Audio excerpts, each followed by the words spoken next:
கிறிஸ்துவுக்கு அன்பான தேவ பிள்ளைகளே, மீண்டும் இந்த நாளிலும் கூட இயேசுவின் இனிதான நாமத்தில் உங்களோடு கூட இணைவதில் மிகுந்த மகிழ்ச்சி. இந்த நாளிலும் கூட தேவன் நமக்கு கொடுக்கிற பெரிய வாக்கு தத்துவம் என்னது, ஆண்டவர் நமக்கு கொடுத்திருக்கிற பெரிய பொக்கிஷம் என்ன அப்படின்னு சொன்னா, வசனம் சொல்லுது, சங்கீதம் 19:7, கர்த்தருடைய வேதம் குறைவற்றதும் ஆத்மாவை உயிர்ப்பிக்கிறதுமாயிருக்கிறது அப்படின்னு சொல்லுது. தேவனாகிய கர்த்தர் நமக்கு அருளிய இந்த வேத புத்தகம் உலகிலேயே என்னது, வேற எந்த புத்தகத்தோடு ஒப்பிட முடியாத அளவுக்கு என்னது, இது ஒரு பெரிய பொக்கிஷம். நீங்க சோர்வா இருக்கும் பொழுது, கவலையா இருக்கும் போது எடுத்து வாசித்தீங்கன்னு சொன்னா உங்க மனதுக்கு ரொம்ப ஆறுதலா இருக்கும்.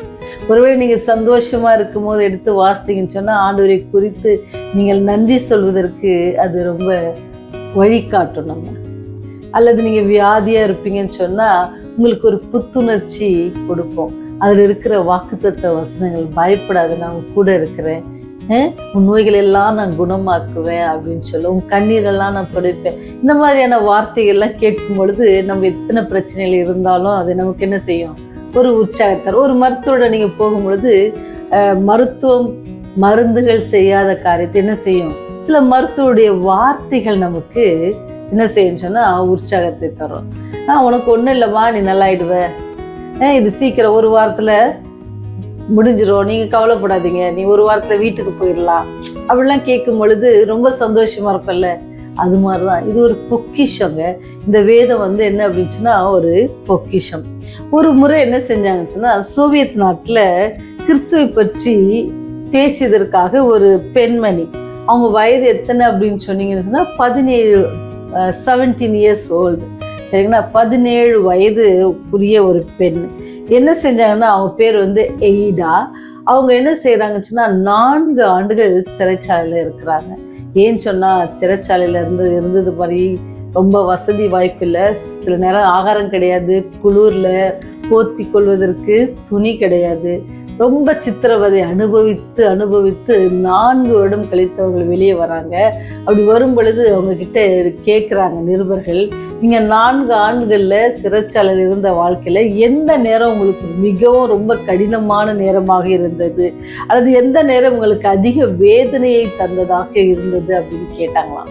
அவங்க சொன்னாங்க, எனக்கு சாப்பாடு இல்லை, துணி இல்லை, நல்ல இடம் படுக்க இல்லை, அதெல்லாம் எனக்கு வேதனை இல்லை. எனக்கு ஒரே ஒரு பெரிய வேதனை, தாங்க முடியாத வேதனை. அது என்ன அப்படின்னு சொன்னீங்கன்னா, இந்த 4 ஆண்டுகள் என் கையில வேதம் இல்லை, அந்த வேதம் இல்லாதது, தேவனுடைய வார்த்தை என் கையில இல்லையே, அதுதான் எனக்கு பெரிய வேதனையா இருந்துச்சு அப்படின்னு சொன்னாங்க. பார்த்தீங்களா, தேவனுடைய வார்த்தை அவ்வளவு வல்லமையானது. சிறைச்சாலை என்ன, மரணம் என்ன, எது இருந்தாலும் அது பெருசா தெரியாது, ஆண்டோடைய வார்த்தை நம்மோடு இருக்கும்.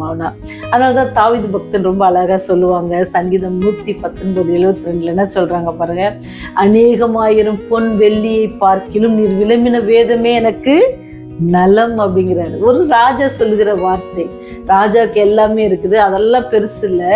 அநேகமாயிரம் பொன் வெள்ளியை பார்க்கலாம். நமக்கு ஒரு சின்ன ஒரு குண்டுமணி பொண்ணோ தங்கமோ இருந்தா என்ன செய்வோம், அதுதான் உலகம், அதுதான் ரொம்ப பெருசு, எனக்கு இதுக்கு கிடைச்சிருக்கு அப்படின்னு சொன்னோம்ல.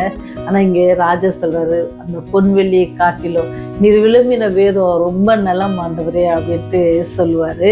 அது மாத்திரம் இல்ல, உம்முடைய வேதத்தை நேசிக்கிறவர்களுக்கு மிகுந்த சமாதானம் உண்டு, அவர்களுக்கு இடரல் இல்லை அப்படின்னு சொல்லி அதே சங்கீதம் 119:165 வசனம் சொல்லுகிறது. குறைவற்றதும் விலை ஏறப்பெற்றதுமான மிகுந்த சமாதானமான அளிப்பது எது அப்படின்னு சொன்னா தேவனுடைய வேதம் தான். அதை நேசிக்கிறவர்களுக்கு எல்லா சூழ்நிலையிலும் எல்லா காலகட்டங்களிலும் அது பெரிய ஒரு பொக்கிஷமாக இருக்கும். அது அவர்களுக்கு தேவ பலமாக இருக்கும், ஒரு கேடகமாக இருக்கும். எதிரிகள் வந்தாலும் நம்மை தாக்காதபடிக்கு அதை நம்மை பாதுகாத்து கொள்ளும். அதனால நாம என்ன செய்யணும் அப்படின்னு சொன்னா, நம்ம குடும்பங்கள்ல வேதத்தை டெய்லி வாசிக்கணும். டெய்லி வாசிக்கிற பழக்கம் நம்ம ஏற்படுத்திக்கணும். நம்ம பிஸியான உலகத்துலதான் வாழ்றோம், கஷ்டம்தான், எல்லாரும் ஒரே நேரத்துல கூட முடியாது. அதனால நம்ம தனியா இருக்கும் பொழுது கூட என்ன செய்யலாம், அப்படியே நாமத்தை குறித்து வாசித்து நம்மை நாம் என்ன செய்யலாம், பலப்படுத்தி கொள்ளலாம். ஏன்னா இந்த காலத்துல வாலிப பிள்ளைகளுக்கு அநேக நேரங்கள் நிறைய இருக்குது. நேரங்கள் என்ன செய்யறோம், அநேக வேலைகள்ல தேவையில்லாத கருத்துக்கு நிறைய நேரங்களை செலவு பண்றோம். அப்படி இல்லாதபடிக்கு தேவனுடைய வார்த்தை பொக்கிஷமான இந்த வார்த்தைகளை நீங்க இந்த வயதுல நீங்க எப்படி அந்த 17 வயது பெண்மணி ஆண்டுடைய வேதத்தை நேசித்தா, எங்கே சிறைச்சாலையில, ஆனா உங்களுக்கு நல்ல குடும்பம், நல்ல அப்பா அம்மா, நல்ல தங்குறதுக்கான வீடு, நல்ல ஆகாரம், இதன் மத்தியில இந்த பொக்கிஷத்தை மறந்துடாதீங்க. தெய்வ வார்த்தையை நீங்க என்ன செய்யுங்க, வாசிங்க, நேசிங்க. நீங்க அது நேசிச்சிங்க அப்படின்னு சொன்னா ஆண்டவர் நீங்க நேசிக்க ஆரம்பிப்பீங்க. நீங்க ஆண்டவரை நேசிச்சிங்கன்னு சொன்னா ஆண்டவர் உங்களை நேசித்து அவருடைய கரத்துல உங்களை ஏந்தி தாங்கி தப்புவித்து வழிநடத்த வல்லவராக இருக்கிறார். அப்பேற்பட்ட அன்பான தெய்வத்திற்கு உங்களுடைய இருதயத்துல ஒரு இடம் கொடுங்க.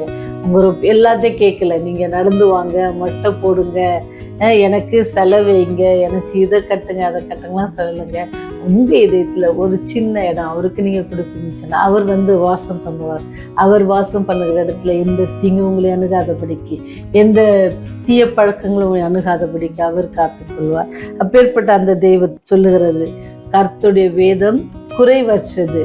குறையில்லாத ஒரு புத்தகத்தை நீங்க வாசிப்பீங்கன்னா அது உங்கள் ஆத்மாவை உயிர்ப்பிக்கும். நம்ம ஒருவேளை ஆத்மாவில் சோறு உற்று பின்வாங்கி பாவ செய்கையில் இருக்குச்சுன்னா அது நம்மை உயிர்ப்பிக்க வல்லவராக இருக்கிறது.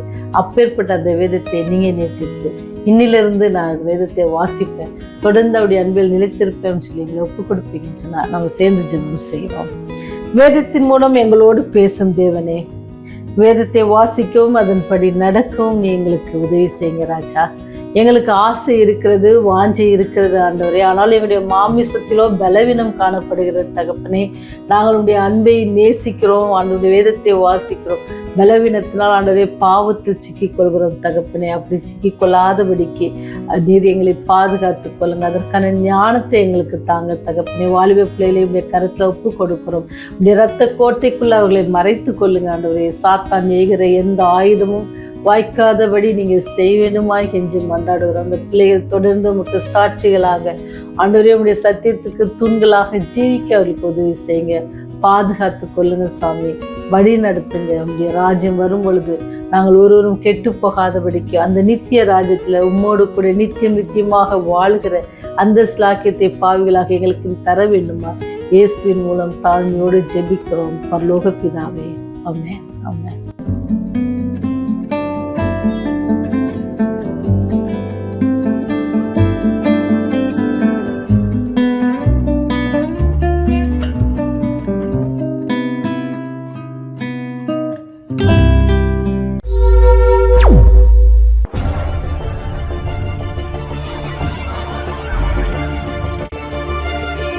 நீங்கள் பார்த்துக் கொண்டிருப்பது உங்கள் ரிவைவல் டிவி.